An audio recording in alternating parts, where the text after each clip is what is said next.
आइए आज हम climatic change and it's consequences, जलवायु परिवर्तन और उसके परिणाम के बारे में चर्चा करेंगे।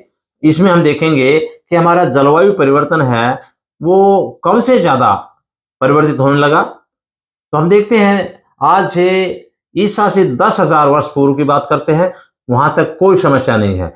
या ईसवी के बाद में, ईसा के बाद में की बात करते हैं तो हम देखते हैं 1650 तक भी कोई समस्या नहीं है, क्योंकि न ज़्यादा जनसंख्या की वृद्धि है और प्राकृतिक जो हमारे संसाधन हैं उसमें ज़्यादा छेड़छाड़ मानव ने नहीं की है।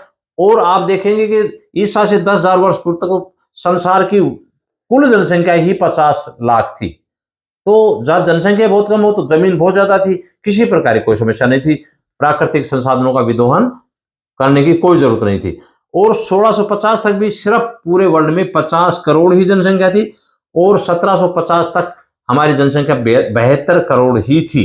तो बहुत ज्यादा जनसंख्या नहीं थी, लेकिन 1760 के अंदर इंग्लैंड के अंदर औद्योगिक क्रांति की शुरुआत हो गई और उसके कारण से हर कार्य जो है उद्योगों के द्वारा जो मशीनीकरण है उसके कारण से किया जाना, जिससे कि हमारा कोयला है, पेट्रोलियम है, लकड़ी है या अन्य प्रकार के प्राकृतिक संसाधन है उनका दोहन किया जाने लगा। और दोहन करने के कारण से हमारे पास जो विभिन्न प्रकार की चीजें हैं वो निकाली जाने लगी और उसका इस्तेमाल करने से हमारे धरती पेट्रोलियम है, कोयला है, इससे धुआं ज्यादा वायुमंडल में निकलने लगा और इसके कारण से धीरे धीरे हमारा धरातल है वो गर्म होने लगा और ग्लोबल वार्मिंग की स्थिति आ गई। अब हम देखेंगे कि हमारी क्या स्थिति रही। हमारा क्लाइमेट चेंज है तो कैसे हम बताएं कि क्लाइमेट चेंज हुआ।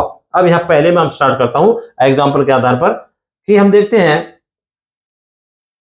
Evidence in support of climatic change. Evidence देता हूं मैं टेम्परेचर रिकॉर्ड्स के बारे में देता हूं। अब मैं यहाँ पर जो है सबसे पहले टेम्परेचर रिकॉर्ड का कितना अंतर है। आज से 18,000 वर्ष पूर्व यहां देखेंगे डायग्राम के द्वारा कि यहां हमारा जो टेम्परेचर सरफेस का वो माइनस 18,000 साल पहले -4 डिग्री से -4 डिग्री टेम्परेचर हमारे सरफेस का था। और अब हम देखते हैं आज देखेंगे तो आज देखेंगे आपका जो है ये हमारा 0 डिग्री है, इससे भी ऊपर जा रहा है। इसका मतलब है कि हमारा टेम्परेचर बहुत तेजी से बढ़ने लगा है और अभी खास बात है कि 1750 के बाद में इसका टेम्परेचर है उसमें ज्यादा बढ़ोतरी आई है। अब देखेंगे दूसरा एग्जांपल हमारा है कार्बन डाइऑक्साइड। 1750 के बाद में क्या क्या स्थिति है। 1750 में हमारे कार्बन डाइऑक्साइड स्थिति क्या थी, 275 ppm पार्टिकल्स पर मिलियन। ये हमारी 200 हमारे जो 1750 में थी और आज बढ़कर कर्व देखेंगे तो आप देखेंगे 355 से भी ऊपर है, लगभग 360 से थोड़ा सा नीचे है। तो आप देखें कर्व से कितनी तेजी से हमारी कार्बन डाइऑक्साइड की मात्रा बढ़ी है 1760 के बाद में। तो इसका मतलब है कुल मिलाकर 1760 के बाद में ही समस्याएं पैदा होने लगी हैं। उसके बाद में क्या है ये देखेंगे कि limits of arable land in 2001 में ये जो क्षेत्र है यहां पहले बर्फ जमी हुई थी यहां तक 2001 तक, और ये सारा टुंड्रा प्रदेश और साइबेरिया का उत्तरी भाग पोलर रीजन है। तो यहां बर्फ जमी हुई थी, लेकिन अब आप 2025 में आएंगे तो देखेंगे ये 2025 में पिघल करके बर्फ और ये हालात हो गए बहुत ही पोलर रीजन तक पतली पतली क्षेत्र जो है हमारे बर्फ के बचे। यहां तक कि ग्रीनलैंड जो है ये सारा बर्फ से ढका हुआ था, इसकी भी हालत ये है कि ये क्षेत्र जो है बहुत ही बर्फ से ढका हुआ खत्म हो गया है। तो अब इससे पता चलता है कि हमारे क्लाइमेटिक चेंजेस में बड़ी तेजी से परिवर्तन आ रहा है। इसके साथ साथ और भी देखेंगे हम, ये देखेंगे फ्लक्चुएशन इन सी लेवल।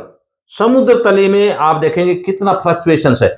आज से 20,000 साल पहले हमारा जो समुद्र तल है वो कितना नीचे था, आज के तल से कितना नीचे था, -80 मीटर, लगभग जो है 100 फुट से भी ज्यादा हमारा समुद्र था वो नीचे तली थी। और ये पिघल करके धीरे धीरे कितना हो गया, 80 मीटर से भी ऊंचा चला गया। अब आप देखिए यहां पर जो है और प्रेजेंट लेवल कितना है, ये है प्रेजेंट लेवल कितना जबरदस्त जो है समुद्र तल नीचे था।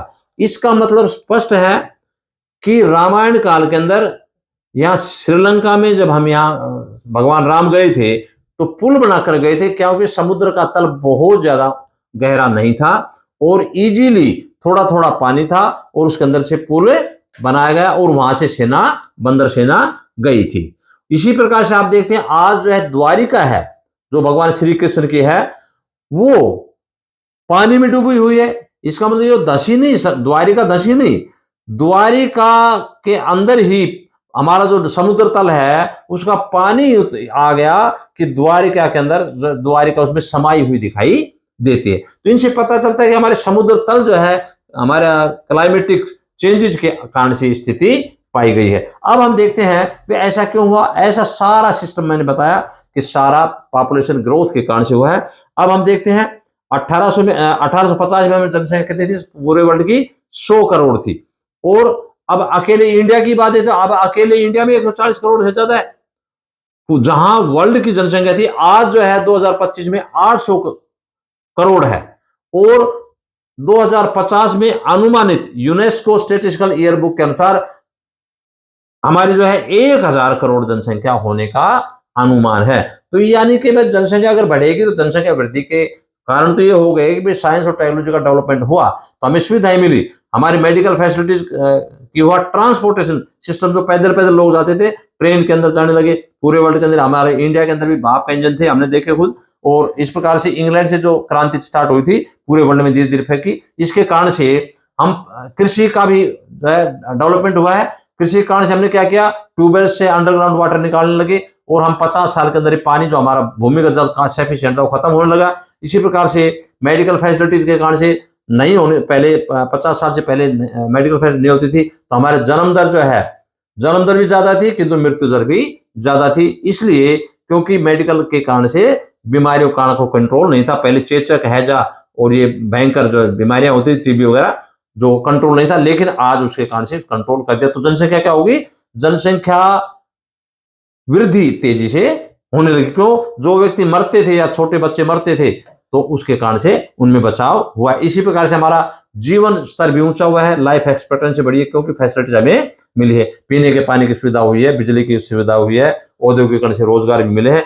लेकिन ये तो बेनिफिट हुआ है, लेकिन इसके रिजल्ट क्या निकले कि हमने गर्मी के कारण से हमारे पास जो विभिन्न प्रकार के जो कार्बन डाइऑक्साइड गैस इत्यादि बढ़ी तो उससे हमारे पास अनेक प्रकार की समस्याएं भी आने लगी। और इसका मतलब ये हुआ कि इसके रिजल्ट क्या हुए कि हमारी गर्मी बढ़ने से हमारे पास डिग्रेडेशन ऑफ एनवायरनमेंट, पर्यावरण की जो निम्नीकरण है वो बड़ी तेजी से होने लगा। जैसे हम देखते हैं एयर पोल्यूशन में वृद्धि होगी क्योंकि जितना हमने वृद्धि की ट्रांसपोर्टेशन में, रेलवे लाइंस बिछाने लगे, सड़कों का चौड़ा चौड़ा करने का लगा और हमने जो है अच्छी एग्रीकल्चर डेवलपमेंट किया, ग्रीन रेवोल्यूशन टेक्नोलॉजी थी, इससे क्या हुआ, पेड़ पौधे हमने काटने शुरू कर दिए। और पेड़ पौधे काटने से क्या हुआ कि जो कार्बन डाइऑक्साइड गैस थी उसको एब्जॉर्ब करने के लिए कोई हमारे पास साधन नहीं थे और इसके कारण से वायुमंडल गर्म होता चला गया। और उत्तरी अमेरिका, यूरोप और चाइना, एशिया के अंदर ज्यादा है, ये डेवलपमेंट का क्षेत्र है, इन्होंने ही बहुत ज्यादा गर्मी पैदा कर दी। और इसके कारण से एयर पोल्यूशन हुआ, वाटर पोल्यूशन हुआ। जहां पर इंडस्ट्री है वो बड़ी बड़ी नदियां हैं, चाहे गंगा हो, यमुना हो, अन्य नदियां हैं, उनके अंदर सारा वेस्ट मटेरियल डाले जाने लगे जिससे कि पानी भी गंदा होने लगा और इसके साथ साथ समुद्र तल है उनमें भी वाटर पोल्यूशन होने लगा। क्यों?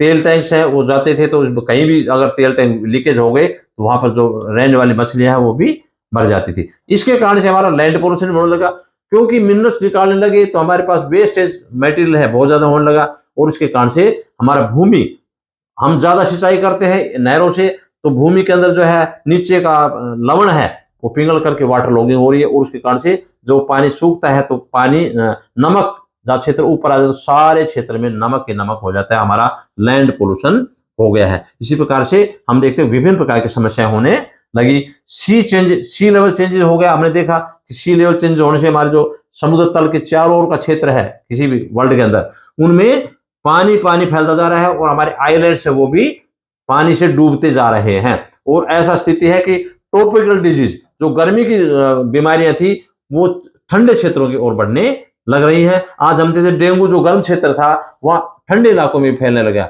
विभिन्न प्रकार के चेचक था, स्मॉल पॉक्स था, वो भी ठंडे क्षेत्रों में फैलने लग रहा है। इसका मतलब है क्लाइमेटिक चेंज के बहुत भयंकर परिणाम हो रहे हैं। इसी प्रकार से हम हरियाणा की बात करते हैं, हमारा ग्राउंड वाटर लेवल जो है नीचे जा रहा है और हमारे क्रॉपिंग पैटर्न में परिवर्तन आ रहा है। जहां पहले हम परिवर्तन करते थे, क्लाइमेटिक चेंज नहीं होता, पहले नहीं था, तो हम क्या करते थे, जो प्रकृति के अनुसार जो भी था, जैसी भी बारिश होती थी उसके अनुसार हम चना बो देते, बाजरा बो देते और सरसों बो देते। लेकिन हमने क्लाइमेटिक चेंज क्यों कर दिया? क्योंकि हमने साइंस और टेक्नोलॉजी का इस्तेमाल करने से, हमारी क्लाइमेटिक चेंज होने से हमारा क्रॉपिंग पैटर्न बदल गया। आज हम कपास की फसल भी ऐसे क्षेत्रों में लेते हैं जहां पानी बिल्कुल नहीं था।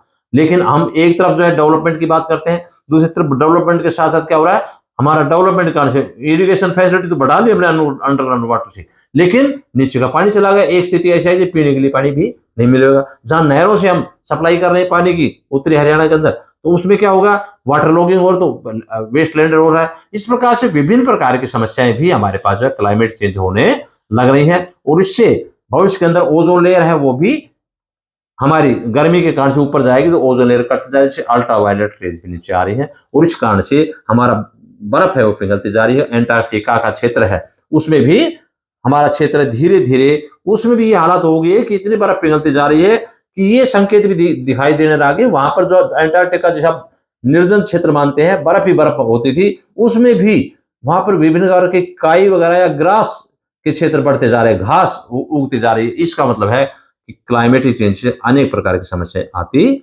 जा रही हैं और इससे मानव को इसका अपना रिजल्ट भुगतना ही पड़ेगा, क्योंकि हम जितना छेड़छाड़ प्रकृति के साथ करेंगे, प्रकृति अपना रिजल्ट दिखाएगी। विभिन्न प्रकार की महामारी आएंगी, विभिन्न प्रकार के जो युद्ध हो रहे हैं वो भी सारे हमारे साइंस और टेक्नोलॉजी के कारण से हो रहे हैं। हम प्रकृति के साथ छेड़छाड़ कर रहे हैं तो उसके कारण से प्रकृति अपना रिजल्ट देगी। मानसून है वो अपने समय पर नहीं आती है, बारिश अपने समय पर नहीं आती, भूकंप है, ये सारे भूकंप है और सूखा है, बाढ़ है, ये सारे रिजल्ट इसके होंगे। लैंडस्लाइड से ये क्यों हो रहे? सारे के सारे हमारा जो है क्लाइमेटिक चेंज के कारण से ही हो रहा है। इसलिए हम देखते हैं कि इनके विभिन्न प्रकार के परिणाम भी देख रहे हैं। तो हम देखते हैं कि इससे जो है हमारा विभिन्न प्रकार के कॉन्सिक्वेंसेस क्लाइमेट चेंज के कारण से बढ़ते जा रहे हैं। तो मैं समझता हूं कि आपको अच्छी तरह समझ में आ गया कितने भयंकर परिणाम, अगर हमने क्लाइमेट को दोबारा से ठीक नहीं किया, अच्छे पेड़ पौधे नहीं लगाए, हमने सोलर एनर्जी का इस्तेमाल नहीं किया या हमने वाटर ट्रीटिंग प्लांट को इस्तेमाल बढ़िया नहीं किया, हमने नदियों को साफ नहीं किया, तो वो दिन दूर नहीं जब हमारा क्लाइमेट चेंज कारण से पीने के पानी की समस्या हो जाएगी, खेती की समस्या हो जाएगी, रोटी कपड़ा और मकान की तीनों की समस्या हो जाएगी और मानव को जीने के लिए तीन चीजें एसेंशियल होने चाहिए और उससे महामारी उस कारण से आदमी मर जाएंगे। इसलिए दोबारा से पूरे वर्ल्ड को जरूरी है कि हमने एनवायरनमेंट को ठीक करना चाहिए और उससे जो है क्लाइमेट चेंज को ठीक करना चाहिए। आज एक तरफ हम क्लाइमेट का इस्तेमाल कर रहे हैं डेवलपमेंट के लिए हो रहा है, लेकिन दूसरी तरफ हमारा डिग्रेडेशन ऑफ एनवायरनमेंट भी हो रहा है। Thank you.